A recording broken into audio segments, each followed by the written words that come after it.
Welcome back to War Thunder. Today we're going to be showing off a little mission I made. Now, you can use this for multiple stuff.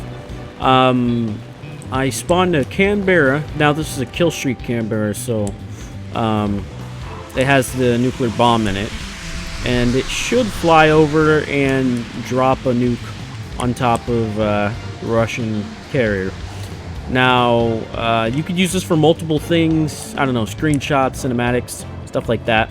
I'll be putting this down in the description so you could go and download it. You see the bombs already dropped. We'll go on the replay and check it out. But so we have a 2D nuke here. The 3D nuke is you're only able to see it in the replays, hence why I use it for cinematic or reasons like that. Because you can only see the 3D nuke in the replays, but the 2D nuke, I slapped it in there just so you can get a general view of what the nuke looks like. And I don't know, it's just a little cool feature. So I added both of those in here.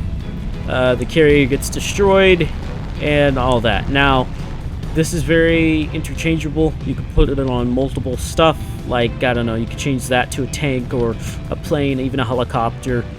But I'll show you how this is all set up. So here we are in the CDK. If we go over here, I made the allied player this plane a P26 because it's a plane everyone can have and everyone could use. So I just made it a P26. You could change that inside the mission editor when you like. This is mainly for people who know how to use the mission editor, like very basic stuff in the mission editor. If you know how to use it, like this is beginner stuff.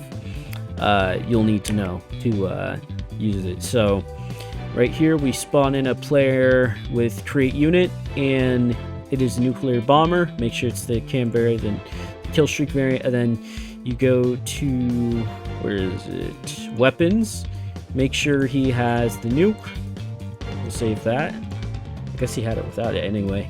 But just make sure he has the nuke. Plop down your enemy ship you want to be nuked. This is pointless. This is only for multiplayer, but since this is a single player mission, we don't need that. Place down your ship. Make sure it's not shooting you because this thing has a lot of guns, so make sure it's on hold fire. And then you'll create a trigger and it will create this. I renamed it to US Bomber Attack. And this will be when the mission starts. Unit, which is US Bomber. Actually, wait a second. This is, I don't need this. Hold on. That's for another project I was working on. But okay, so you go to, where is it? I think it's action, unit attack. So you do unit attack target. This will pop down. Object is what you want to select. So let's say if I want this bomber to attack this, you always make the object the aircraft dropping the bomb or attacking. So I selected the British nuke bomber, and it will be attacking D ship nuke 01. I can actually probably name it a lot better, but this is from another mission. I kind of salvaged it and recreated it. But fire at random, turn that on. That's actually optional, but turn that on if you want. And then once that's done, you go to nuke, unit play effect. Okay, so unit play effect, this is actually the nuke, and it will start in 48 seconds. So once the bomb drops and hits the carrier in game, it won't look like the 3D nuke. But if you go in the replays, it'll be a 3D nuke, right? So you don't necessarily need the nuke, this second trigger, but if you want to see the 2D nuke while you're playing the game as a reference point, or just for it looking cool, this is the only nuke you can actually see in the game without having to go in the replays, as far as I'm concerned. So what you do is you set it to a certain time. You could time this perfectly, or you could just put a random timer on it, have a plane fly over, and it'll look like it gets bombed and nuked, right? So you set that to whatever time you want, and in that many seconds, it'll blow up. Unit play effect. This is, what is this? Okay. Cut. So unit play effect. Now this is the actual 2D nuke. This is not the 3D nuke. This is the 2D nuke, the one that you see while you're playing the game, and kind of looks weird when you fly around it. Make sure to copy this explosion event background exactly like this, and you go to unit play effect, type that in actions, and it should pop up. Unit play effect, specify explosion event background. You can offset it and all that.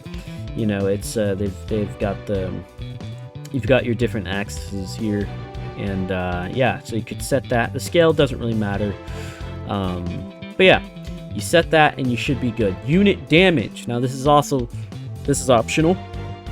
When the nuke hits, if you want the ship to explode or die or whatever, you do unit damage, power max, fire ammo, set on fire, explode ammo, do explosion, all that fun stuff. And yeah, that should be it. So what you can do with this mission is, I'll be putting this in the description, is you could copy it and put it in your mission file and kind of, I don't know, you could just change this to a tank or whatever you want to be nuked. And you can also change this to other nuclear vehicles, such as, I think the IL-28s get it, and B-29s, and the Jaguar, and the Su-17. So they should have the name Killstreak vehicle on them. If it should say Killstreak. See, there's a bunch of them. Killstreak for the Canberra. So yeah, you just make sure it's that. Make sure to set its ammo, and this thing should be able to drop a nuke, and it will. You'll see a 3D nuke in the replay.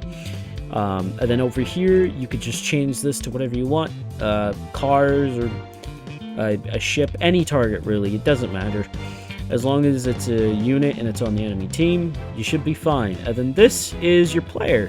Now this you could change to whatever aircraft you have. The reason I did the P-26 is because everyone has the P-26, so that won't be a problem. But if you go in the mission editor, you could change this to, I don't know, Mirage or whatever aircraft you have. But yeah. So here we are in the replay. We'll be checking out the, here's the nuke right here. So you can see the Killstreak vehicle, it drops a nuke. Okay, nothing in the bay, yeah, okay. Yeah, it just drops the nuke. There it goes. Now, you don't need the nuke if you want the 2D nuke, you don't need it. But, if you want the 3D nuke in the replays, you do need the physical nuke to be dropped. And once it contacts the ship, it gets really bright. Here, we'll get far back. And, okay, it's still bright. I'm just going to turn away a little bit. You can see the 2D nukes in there, too. And you can obviously remove that in certain situations. There we go. Okay. So, here we have the actual 3D nuke, which it only shows on the replay for some reason. But I did a video on this before. I just didn't publish it and make it more easy to use in different variations. So if you download the mission editor, you can do a lot of creative stuff with this. I just showed you how to make it, but now I have a preset for it that anybody could use and download on War Thunder Live. But yeah, there's the nuke. There's a comparison with skyscrapers. If you've seen the last video, I did it in this map too. But yeah, if you do the unit destroy thing on multiple vehicles, or it could get a little glitchy actually if you do it on multiple vehicles, but it's possible, and it looks really nice. So again, this will be in the description down below. You could go download the mission, and you could customize it, or just play the mission for the hell of it. But yeah, it's a pretty basic preset for a nuke. There is other ways to do it, but I'm not that experienced with the CDK. So I just made a simple mission. You could change the vehicles, change whatever you want, change the location, and yeah, it's a preset for nukes. So hope you guys enjoy it. Thanks for watching. Please like, share, and subscribe. Join the Discord down below, and take care, guys.